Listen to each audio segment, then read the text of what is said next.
Hello, welcome to another episode of Bunny Hugs and Mental Health here on YouTube. You can also check it out on podcasts, platforms everywhere, audio ones, you know. This episode originally aired in June of 2023. I interviewed Kristen. She's the podcast host of I Have ADHD, and she's amazing. She's very knowledgeable. She also has ADHD.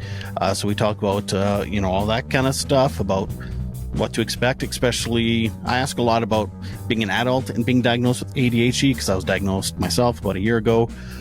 So there's all that. So without further ado, I give you Kristen.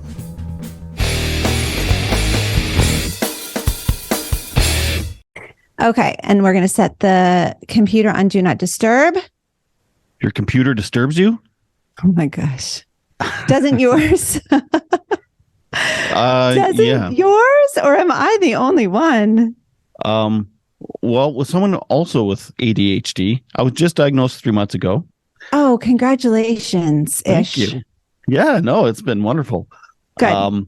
I bought a computer 6 months ago. It's sitting over here just off camera. And that's one of my things I avoid doing because I don't know how to do it and I'm not good at it. It scares me. So yeah, the perfectly good computer just sitting on a table right there. I totally get that. If I wasn't married to my husband, I also would just not have any of that stuff. But because I have the luxury of being like, hey, I need a new computer. And then, hey, can you please set it up for me? It's so luxurious. It's great because, I would also not be able to do any of that. Well, I almost passed away last weekend due to frustration. My wife got new phones because whatever our contracts ended. So she had to get us new phones. And there was an internal meltdown a couple times of 100%. I love how you say that. I almost passed away due to frustration. I totally relate to that. Oh my gosh. Yeah. Hardcore.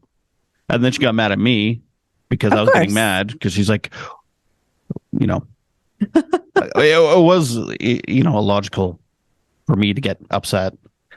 But I think she was taking it. Well, I kind of was mad at her. I was like, why'd you get me a new phone? I just got this one the way I like it. I pay the bills. Yeah, anyway. I also feel that way when my phone updates. I'm like, why are you changing everything? Like, I want it the way it is. I do not consent to these updates. Especially when nothing changes but everything. Like you didn't add anything. You just changed and moved everything around. Exactly. It's so annoying. It's like when the grocery store reorganizes. It's like, why? It doesn't, I liked it the way it was. Yeah. Well, it's great to meet you. Yes, you too. We're already on a bit of a tangent. I love your podcast. So because I do have a part-time day job and I'm constantly interviewing and doing Instagram lives and stuff. Sometimes I forget to do research on my guests that I've asked to come on. So I've only listened to a couple episodes, but it was like within the first 30 seconds of the first one, I was like, oh yes, this I could listen to and constantly love. Cool. And I can't explain why. For me, anyway. I don't know if it's because the way you explain ADHD stuff, or if it's your, you know what I mean? I don't know. I like things, and I don't know why I like things, but I like your thing. Thanks for liking my thing. That means a lot to me. I really appreciate that. It's really fun to be someone that people enjoy listening to. That's a really fun thing for me. And to hear that people enjoy the podcast is awesome. And I love having a podcast. I hate podcasting. Really? But I love having a podcast. I love doing interviews. And I love being on people's podcasts. I love face-to-face combos. But when I'm required to sit down and like come up with a solo show, oh my gosh. That's why I don't do solo shows. Yeah, those are the moments when I'm like, why did I do this? But like um it's such a good exercise in making myself do something that's hard. And I mean, I do love to research and I love to write and I love all of that, but it's so much work to think. Like thinking is really hard work. And so when I have to do those solo shows, I say have to, like no one's making me. Like I'm the boss, but still, it's so hard sometimes to be like, oh gosh. Oh God, I feel that. Yeah. The one I listened to most recently was I think it was the last of your series for executive functioning. Is that what it's called? Yeah. And you mentioned how much you hate doing it. Like, I'm so glad this series is over, but you make yourself do it because it's good for you. And it's, that you don't let the ADHD part of you that avoids tasks you don't like doing, you don't let that be an excuse. You still do it. Yeah. I mean, I've spent many, many years allowing that to be an excuse. But what I've been able to do is really just build my desire for like, why am I doing this? Why does this matter? Who is this going to help?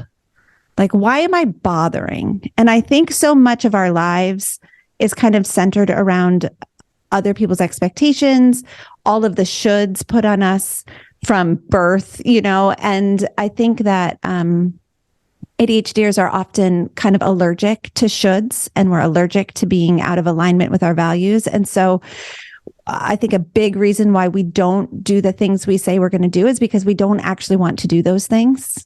So we say we'll do things that we don't actually want to do. And so in the last couple of years, I've really tried to be purposeful with like, what do I want to do? What am I values aligned with? And so, using that series as an example, I knew that having a 7-part series or a 6-part series on executive functions for the podcast would be really valuable to the audience. It would be valuable to me to be able to refer back to it. It would be valuable. I train coaches. It would be valuable for them. Like the value would be really, really high. And so I was able to lean on that in the moments where I was like, I don't freaking want to do this. Like, this is too hard, or this is too, sometimes it was boring. Sometimes it was just like, what's the word where it's just like you're mired in research and you're just like, I don't know how to synthesize all of this. Like, I don't know. In those moments, just being like, okay, what's the value here? What's the point? Does this align with who I want to be and where I'm going? And when you can go back and say like, yeah, it does. That's when ADHDers can make ourselves do so many hard things. I'm sure you've done a ton of hard things, and even just having a podcast and like the having to show up every week, like that is hard. And yet when your values aligned with it, when you see the value of it, when you're like, yeah, this is going to mean something, then we can do it. Yeah. I was actually thinking of the podcast when you're saying that, because I hate IT. We were just talking about it. It was like, how the hell do I do a podcast when I hate computers? Right. And I don't know, they just scare the shit out of me. So it was like, right. Well, I just have to learn what I need to learn to do the podcast. I don't have to become an IT specialist. And then, you buckle down, and then your confidence boosts and you're like, hey, I'm not an idiot or lazy or whatever. And then, off to the races. There really is something to be said for trying and failing and then having a small win and being like, I see. I think I can do this. And then you try and fail. And then you have another small win. And you just kind of like half-ass your way to having a podcast, or you half-ass your way to like having a successful business or whatever. Like it's never just like I've had many linear journey, right? Half-assed businesses and half-assed Wait, are you saying my podcast is half-assed? No, half-ass your way to having a successful podcast. That's what I said. Successful, amazing. And that's the thing is, I think I actually know, and this is research based, that ADHDers struggle with perfectionism. Dr. Russ Ramsey says that through his research at the University of Pennsylvania, he found that perfectionism is the most commonly endorsed thought distortion for adults with ADHD, meaning obviously it's not a symptom of ADHD exactly. It's not part of the diagnostic criteria, but we do suffer so much from perfectionism. And so we feel like as soon as we mess up, we should throw in the towel because I just can't do it, rather than being willing. And I talk about this a lot, like being willing to be persistent rather than consistent. We're not going to be consistent. No person with ADHD is ever going to be consistent. No person with mental health issues is going to be consistent. No person with chronic illness, no person with like kids, like things going on in their lives. Like I just cannot stand the consistency vibe with all the boss babes out there being like, you just got to be consistent. Like it's trash. No, you don't have to be consistent. All you have to be is persistent, and you have to be willing to just kind of do it wrong 100 times, but keep going. And that's why, like, I think half-assing your way to amazing results is the way to go. So you have to be consistently inconsistent. Which we are. So we are consistent. Whoa. Maybe when you look back over time, right, you can say like, oh, I see how I have stuck with that same goal, even though I was on day one of that goal 100 times.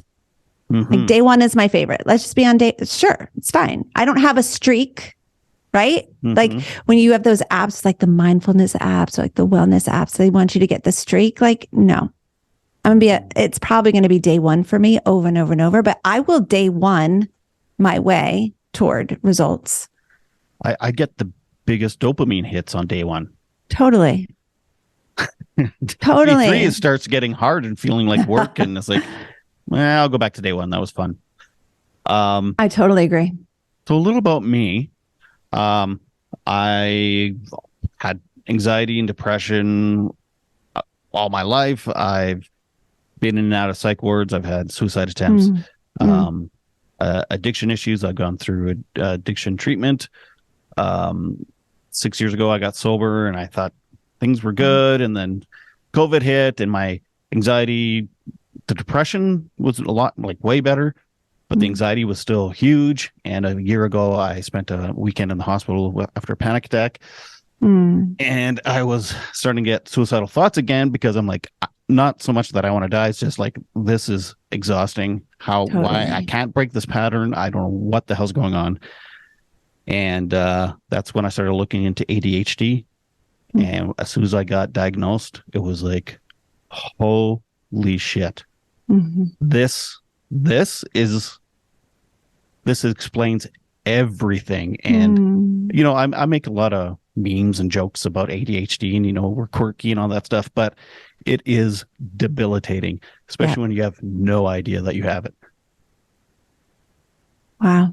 Yeah. I totally agree. And I appreciate you sharing some of your journey with me because it's, some of us have really tender journeys, really like a lot of, there's just like kind of a lot of destruction in our paths, as we are navigating and finally coming home to a diagnosis for ADHD, because for a lot of people, I think it does feel that way, like kind of coming home to like, now I can look back through the lens of ADHD and see how all of this makes sense. Absolutely. Yeah. And I remember when I was on a waiting list for like 8 months or something to get the assessment. And I had, friends and family, they meant well, and they're very lovely. They're like, what does it matter if you have ADHD? It's just, it's just you being you, and you're very special and all that. It was very sweet, but it was like, no, I need a fucking diagnosis. Yeah. I need some certainty in my life. And now I've seen coaches, I'm on medication. It's like, finally I am treating the cause and not the Yeah. symptoms. And it's like it's life changing. I've heard that over and over from people that it's life changing, and it is. And don't get me wrong, I've had a lot of fun through my life and a lot of life experiences that I think because of my ADHD is, Sure. you know, I've played in bands and I've done artwork and I've done, I've traveled, I've done all these wacky things. Yeah. That, probably neurotypicals don't do. Mm. So, there's pros and cons, but now I'm just working on the cons and I'm going to keep the pros. Yeah. I love how Ned Hallowell puts it. It's ADHD is a gift if you can be treated, if you can be like, not everyone has access to a diagnosis. Not everyone is able to even understand what's going on in their brain. And like you said, in those cases, it's debilitating, or it can be very debilitating. But if we have the privilege of a diagnosis and treatment and coaches and all of that, then that's kind of like unwrapping the gift of ADHD. Because I challenged him on it, because I struggle with the like ADHD as a gift kind of sentiment. But when he explained it to me, I was like, oh, okay, like I can see that perspective. If you are privileged enough to have a diagnosis and get treatment and have support, I mean, support is everything. The more that I want to achieve in my life, the more support I need. Right. Mm-hmm. So like, I don't ever grow out of needing support. Instead, I'm like, I want to go do that thing. How am I going to do it? What support am I going to put in place? It's never just like, oh, well, my ADHD has been great. Like, I don't need this support anymore. It's like, no. What else do I need to add in order to have the support that I need for my brain to thrive in the ways that it does, in the creativity and in the drive that it has. And so I think that part is so important, and not everyone has support. And so then it's so debilitating. Mm-hmm, mm-hmm. Yeah, 100% agree. I wrote down a couple things that I'm not sure if they're personality traits or if they're part of ADHD. And I want your opinion. Small talk. I can't stand it. But I love conversation. I love connecting with people. Like, yeah, I since I've started the podcast, it's the happiest I've been because, yes, I'm not isolating. I'm not avoiding small talk and people. I'm actually having really in-depth, amazing conversations. But I live in a small town. And I go downtown and I run into people. It's like fucking torture. Is that just me, or is that a common thing? I don't feel equipped to speak for the whole community, but I will give some insights into that. As far as like, we have an interest-based nervous system, and small talk is not interesting to most of us. And so we are not going to be drawn to talk about the weather or, little Sally's 7th grade class. Like, we don't care. Give me the good stuff, because the good stuff is where the dopamine is. Connecting, having deep conversations. I know it gives you like the shivers, right? It's like, that is the good stuff. And so just keeping in mind that we have an interest-based nervous system is really helpful, because then we can gravitate toward things that are really fascinating to us. And then we don't judge ourselves when, like, the checkout person wants to chit chat, and I'm like, I am not here for it. Sorry. I'm not a mean person. I just know that this relationship isn't going anywhere. Right. And so when I know this, like, I'm just like, I'm going to look at my phone. Like, I appreciate what but I'm going to look at my phone. So I think just it can take some of the judgment out of it, where we don't have to judge ourselves for like, not participating in certain things. Like, there are certain events that I'm just like, I'm not going to do it. I'm not going to go. And that's okay. Yeah. Because I have an interest-based nervous system, and it's not that of course there are things that I do that I don't want to do, but as much as I am able to, I set up my life in a way that's really interesting to me. And like, sure, I'm a mom of 3. I Uber, like second shift for me, like this is first shift. Love it. This is the favorite part, my favorite part of the day. I get to like work. I just met with my team. Love my team. Like I love connecting on podcasts, but then I go home for second shift. I got to make dinner. I got to Uber the kids around. Like that part's not super interesting, but if I can connect with my kids, then like perfect. So like sometimes the only time we get to connect is in the car over a song or something like that. Great. So like I try to make everything as interesting as possible so that I'm not checking out. And someone that wasn't diagnosed until they were 45, when I hear stuff like this, or I'm doing some research on ADHD and they say, here's some strategies, it's like, I actually did those strategies without knowing that, you know, that's what I was doing. Amazing. That's so amazing. Yeah. But sometimes there was judgment behind it on my part. It's like, I'm an idiot because I'm avoiding people and I'm a recluse or whatever. And so, but now it's like, oh, it's just because I have ADHD and I don't. So yeah. That's the biggest part of the anxiety, depression part of it is like, like I don't. What am I trying to say?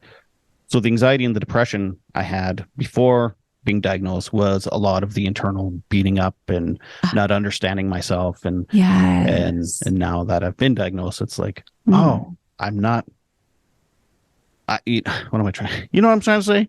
I totally am resonating with what you're trying to say. And I think what it is when you don't understand ADHD or the way that your brain works, you assume that you're doing it wrong. Everyone else is doing it right and I'm doing it wrong. There's something wrong with me. I'm broken. I shouldn't be acting this way. I shouldn't need all of these things that I need. I shouldn't. And when you have the clarity of a diagnosis, you're able to say, oh, I'm actually not doing it wrong. I'm doing it in the way that works best for my brain. And I think that is such a relief to so many people. It's so validating. It's so relieving to understand like, oh, I'm not just a bad person. I'm not just like interrupting people because I'm a bad person. I'm not late because I'm selfish. I'm not lazy.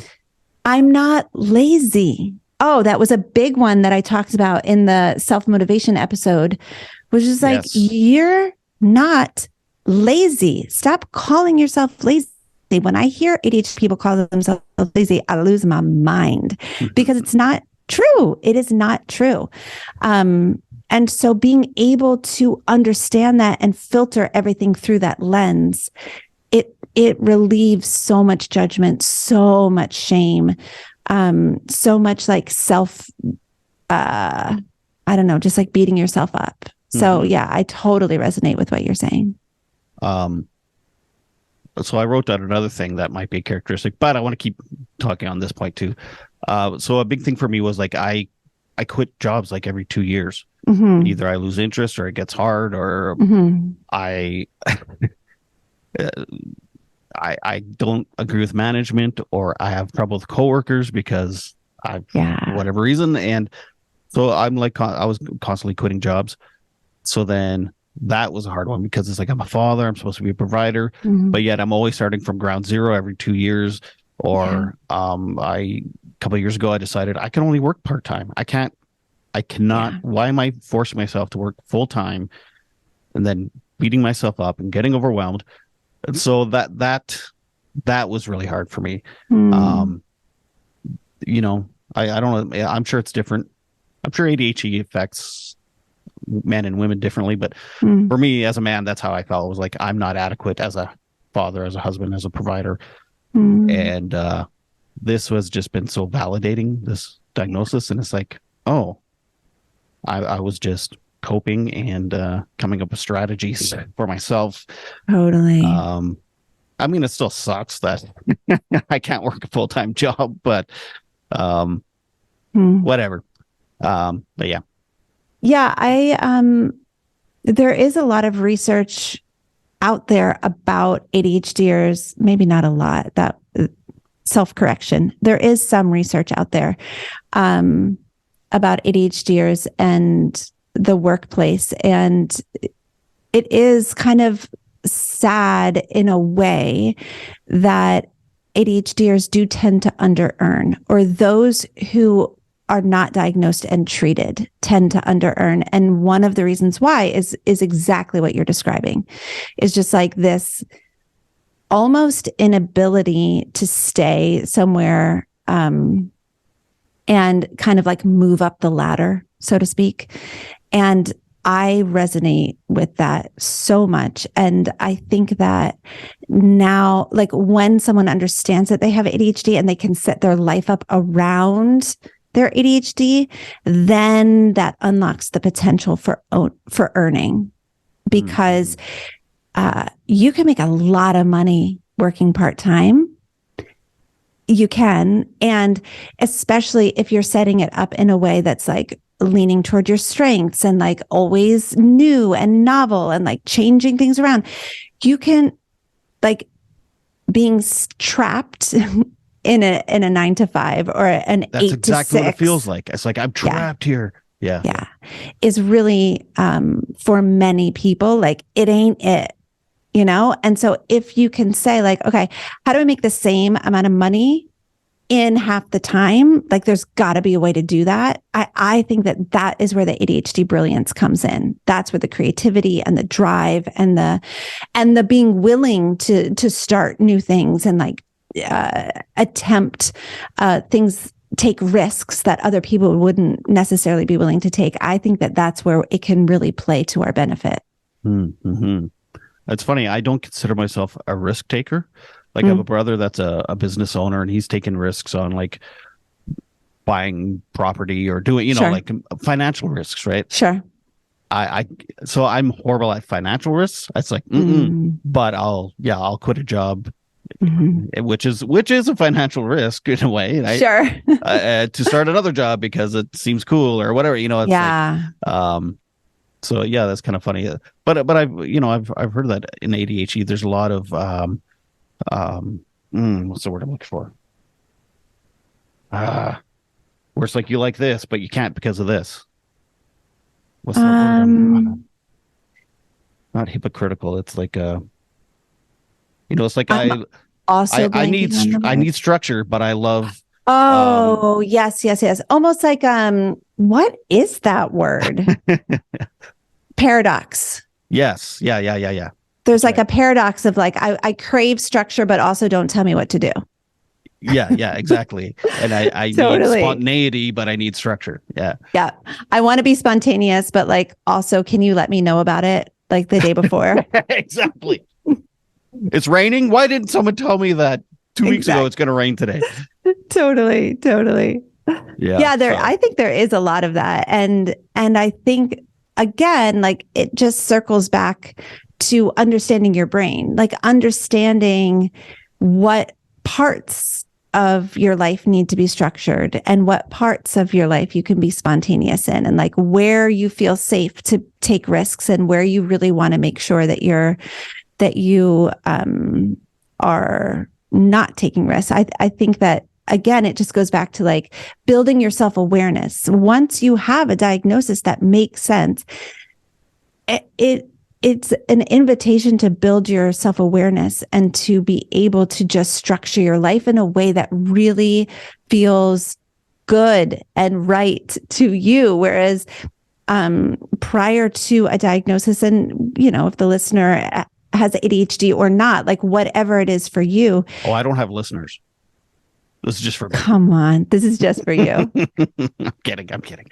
The 3 listeners out there, listen, here's what I want to say. It's just like, if you know more about yourself, you can set your life up for it, right? And I think that that's what's missing prior to a diagnosis. And for some, they're diagnosed in childhood and they're like, I don't really know what that means. Like, I was diagnosed at 21, which is super early for a woman. The median age for diagnosis for women is 38. So I am so lucky to have been diagnosed at 21. And, but I didn't really know what it meant to have ADHD until I was in my mid-30s, right? So I just thought like, oh yeah, I start going to pay attention. I didn't know, like, no, it affects your emotions. It literally permeates every single area of your life. And literally everything that I hated about myself, once I learned about ADHD, I was like, oh, it's a symptom. Oh, that's another symptom, like everything. So once I really began to uncover those symptoms, I was able to just be like, okay, Kristen, you're not a terrible person.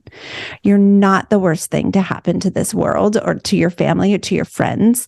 Like, you're actually struggling with a neurodevelopmental disorder that, when is treated and supported, is really, like, you can really, it's livable. That's not the right way to say it, but like, you can live with it. It's fine, Mm-hmm. but it needs to be treated and supported in order for that to be the case. Mm-hmm. I look back in life and I wonder, when did I catch it? Mm. I'm kidding. It's not something you catch, is it? It's such an interesting question because Is it infectious? forever, it's contagious. It's airborne. Be careful, everyone. But it is a really interesting question, though, because I do wonder how much of it is nature, how much of it is nurture. I know that right now, where all of the experts are saying, if you have ADHD, you were born with it. Mm-hmm. But I've been reading a lot of like Gabor Mate and Bessel van der Kolk and all of these people who are, experts in like trauma and complex PTSD and all of that. And it is very interesting. That's just probably another conversation for another day. But my brain, the wheels are turning. But right now, yes, the consensus is, if you got ADHD, you've always had ADHD. So don't worry, everyone. No masks required for ADHD. Speaking of Gabor Mate, I bought his book about ADHD about a year ago, right when I was kind of wondering about it. And I haven't read a page. It's because I can't read. It's not that I can't read or that I don't like reading. It's I can't. Yeah. It's just Do you like to listen to audiobooks? A while of podcasts. So yeah, you should listen on audiobook. You should go for a walk or whatever it is you do to move your body, hike, walk, bike, whatever, and listen and absorb some of it. Yeah, that's a good idea. Yeah, that's what I do. I mean, it's very rare that I'm going to sit down with a paper book. Yeah, right. Yeah, me too. I need to be doing it like you got to be doing something. Yeah. I have to be doing something while I'm reading. 1,000,000%. And I can't do that. I can't do that. So you get an Audible subscription. This podcast is not sponsored by Audible. And there's this one. And you listen and you go for a walk or you tinker with whatever it is you tinker with. And you just, that's what I do.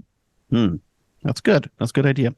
Yeah. Okay. So here's another thing that is this just me or is this a common thing with ADHD? Sure. ADHDers. I have a coffee mug and it's the only cup I use, water, coffee, whatever. If it's not there, I'm like, where's my mug? And my wife's like, I think it's in the dishwasher. I'm like, why would you hide it? Why would you move it? And literally just this morning, and this is what kind of spawned it. I have a pen that someone gave me, and I love the feel, the texture. It writes nice. The button is soft. And someone took it, and I'm like, where's my pen? And my son comes out of his bedroom. I'm like, so is that just a me thing? Or is that a common trait? In your opinion, I mean, if you don't know, you don't know. But I would say that likely a lot of people with ADHD, I would say it's probably split. Half the people are going to totally resonate, and half the people are going to be like, I don't freaking care what cup I use or what pen. Like, what's a cup? Who cares? So it's probably a you thing, I would guess. Oh, okay. But I think, we have a shelf full of coffee mugs. There's 3 that I consent to use. That's it. So I will always choose one of the 3. I have this water bottle, but I also have it in blue, but it's the same water bottle that I just kind of rotate through. I have to drink 3 of those a day. So there are certain things for sure. And it's so interesting because, it's so incongruent because there's a lot of things we do not care about. And then there's going to be like one or two things that it's like, if it's not this, I'm not doing it. Right. Yeah. And I know, I realize that, not every person with ADHD is exactly the same. Right. There's a list of 20 symptoms and you don't have to have all 20 of them. Right. I also know that there's a lot of overlap between autism and ADHD, and they're both neurodivergence. And I was going to bring that up, but then I was like, I don't know if that's appropriate to bring up in this instance, but like for sure, they're both spectrum disorders, and the spectrum does overlap at some point, right? And so like where someone with autism might be very particular, and of course not everybody with autism spectrum disorder is going to be particular. It's just it's hard to speak for communities, isn't it? But like there might be some like very particularities about that, and so maybe that's kind of where the spectrums overlap. So I work with a young guy he's on the spectrum. Occasionally I work with him, and he loves me because he like, you get me, Todd. It's like, damn straight. And I get him, and it's like, yeah, like walking around the house with headphones because I don't like what my wife is watching on TV and stuff. And like, he'll do the same thing. He'll just put in his earbuds and work on his own. And it's like, I'm making supper with like, I'm listening to paranormal podcasts because I don't like, whatever my wife is watching. And yeah, it's like, and I used to feel guilty doing that. And now it's just like, no, this is just, like, I'm not disassociating from my wife. Right. this is just what my brain feels good doing. And she accepts that, then that's cool. Just me. That's amazing that she accepts it. That's amazing. I've never asked her, actually. Maybe she is like, what an asshole. Anytime we're alone, he's putting on his headphones. Oh, it's so great. I love it. I'm assuming she accepts it.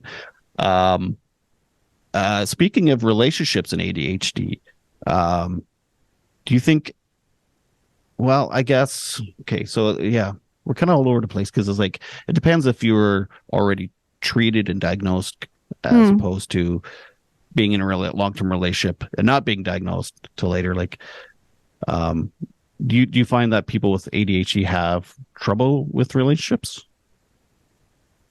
Again, I know I'm asking a very broad question. I mean, yes, I think that's a very easy one to answer. Absolutely, yes, because so many of the symptoms that we have are just obnoxious traits, right? So like if you think about ADHD symptoms, right? Well, even just to me, like my impulsivity is annoying, right?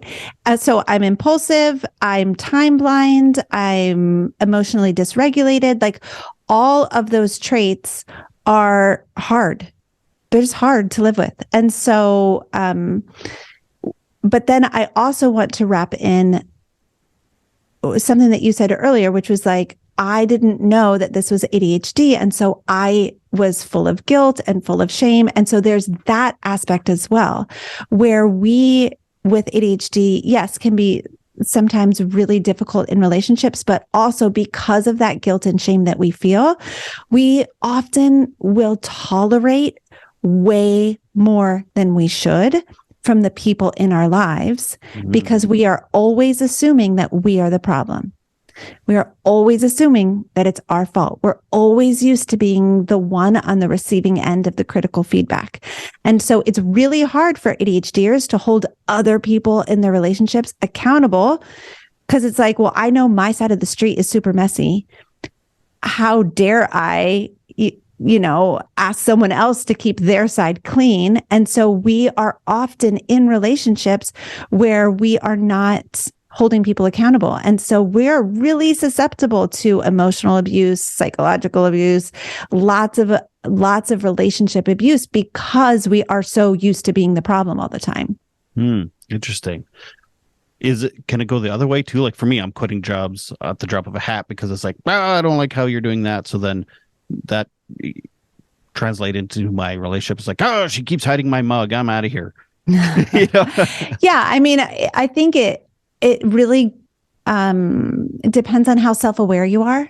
Right. And so if I am a self-aware person with ADHD, I can be really annoyed at my boss and also know that I want to keep my job. Right. So I can hold those two truths.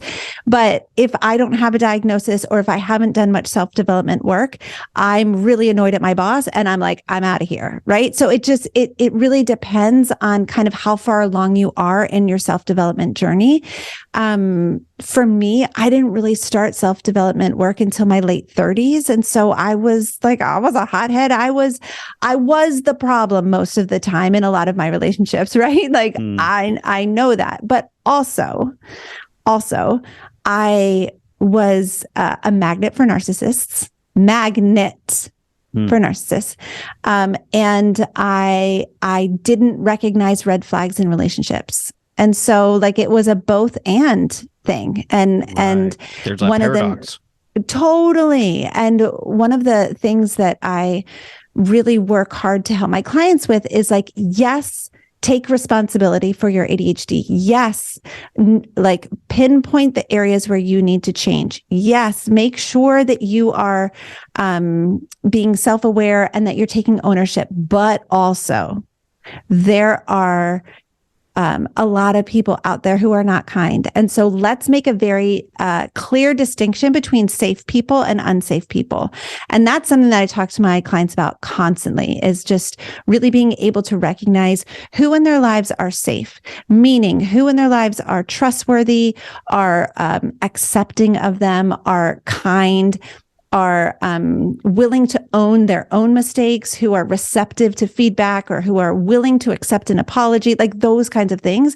And then who in their life are manipulative and defensive and all of those things, right? So like being able to see through the lens of like, okay, this is my safe group over here where I know I'm able to be myself. And this is an unsafe group over here where they're still in my life, but I'm going to be really self-protective around them. Yeah. That's great that you tell people that. Thank you so much. I learned that kind of the hard way, I guess, too. But yeah, a lot of that got solved once I got sober, actually. I don't know if my lens just changed once I got sober, and I was like, whoa, why am I best friends with this person for 10 years? And it's like so much work to be friends with them. Yes. And why am I hurting other people that are like, just do anything for me and support me? And so, once that lens kind of cleared up, it was like, oh, and my friendship circle got a lot smaller. But it was, I say now my life is more quality, not quantity, right? Yep. The friendships and stuff. That's something that my therapist, like I've been on a journey in the last like 2.5 years, and my friendship circle has gotten so small. And I've said that to my therapist a couple times, like, am I just like, is this okay? Like I used to be someone who, just had so many connections, so many relationships. Friendship is like maybe not deep friendships, but like connected to everybody, talking to everybody. And now it's just like, it's a small circle. And she said, the healthier you get, the smaller your circles will be. Interesting. I know. So like, well done. Well, thank you. I came up with some of these strategies. Gold stars for my therapist. I've come up with some of these strategies just without being diagnosed, but same thing. It was like I was questioning every decision I was making and judging myself for it. And one was like I was talking about quitting jobs and stuff, and it was like one day I was like, fuck it, this is just how I am, like good, whatever. Yeah. And, because, you worry about what my parents think or what my in-laws think, Todd's quitting another job or what, you worry about what people think. I worry about what my wife thinks, am I a bad example for my children? Are they looking at me like, but then one day I was like, fuck it, just whatever. This is how I'm going to cope through life. Again, though, there's the internal judgment and stuff. And then Yeah. I got diagnosed and it was like, no, I was doing the right thing. Yeah.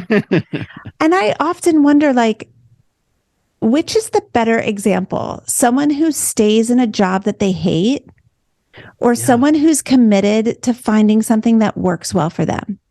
Right. Yeah. Yeah. Well, it's funny. I was just talking to my sister-in-law the other day. So that's my wife's brother's wife. Got it. And she was just recently diagnosed too. And I was talking about, how I quit lots of jobs and stuff. And she's had the same job for like 25 years. And we were both kind of laughing how, that paradox again. But she said, I haven't had the same job. I've just been in the same company for 25 years. So I've bounced around. Oh, yes. Yeah. Like, okay. So, but still, she was like awarded this 25-year service award. And just because she was with the same company. But anyway, so yeah, there's hacks. There's hacks you can do. Totally.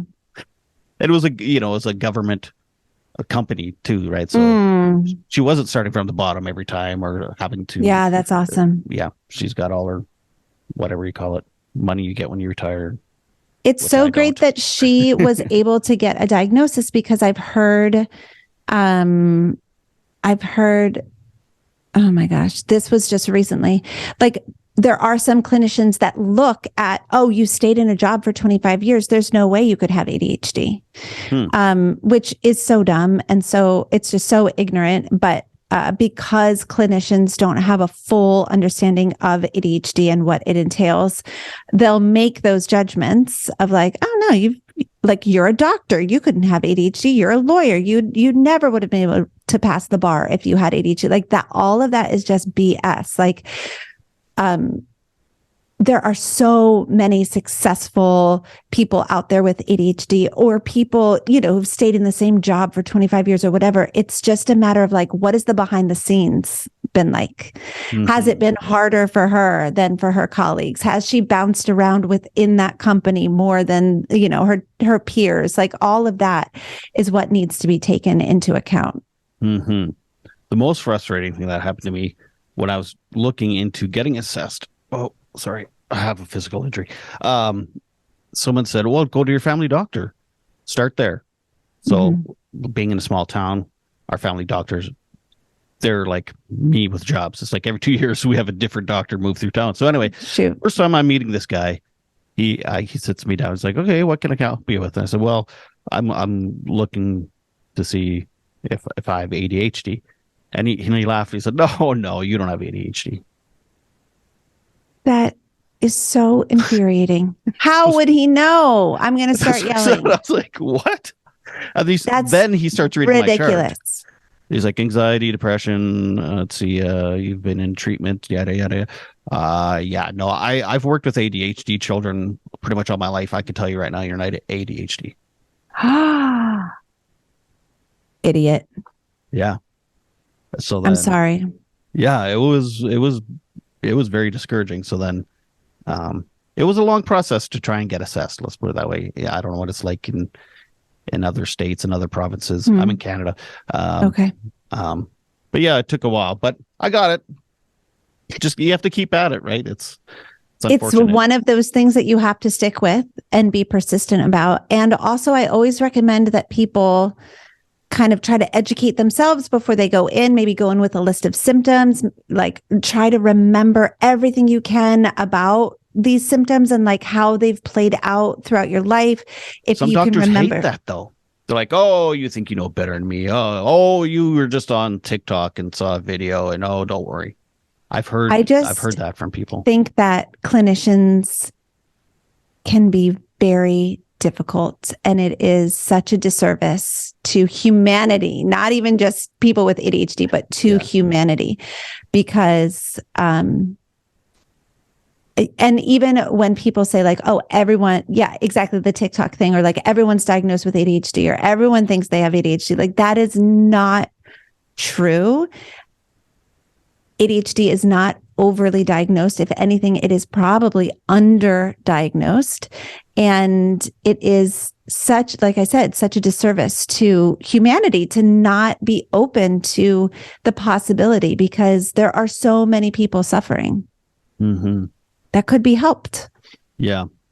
Yeah, it was a long process. I'm sorry. A couple It's tough. things. Yeah. A couple things that got me thinking about it was actually I was at a family reunion and all my cousins and uncles were talking about their ADHD. And I was like, huh? What?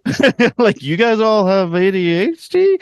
And they're like, oh, yeah. Well, you have it. I'm like, I do? They're like, absolutely. I'm like, huh? So now, I started researching and there are Yeah. amazing TikTok videos I and know. Instagram memes and stuff. Yeah. I'm like, I thought it was just the spazzy kid in grade 2. Right. I had no idea of this. Like, it's a lot of it's internal and there's different kinds of ADHD and all that. Yeah. And then, 2 years later, I finally got diagnosed. But 2 years. Oh my goodness. I'm sorry it took that long. well, the first year was me just trying to get the nerve to even look into it. Yeah. I get that. I do. What are some other, what did I write here?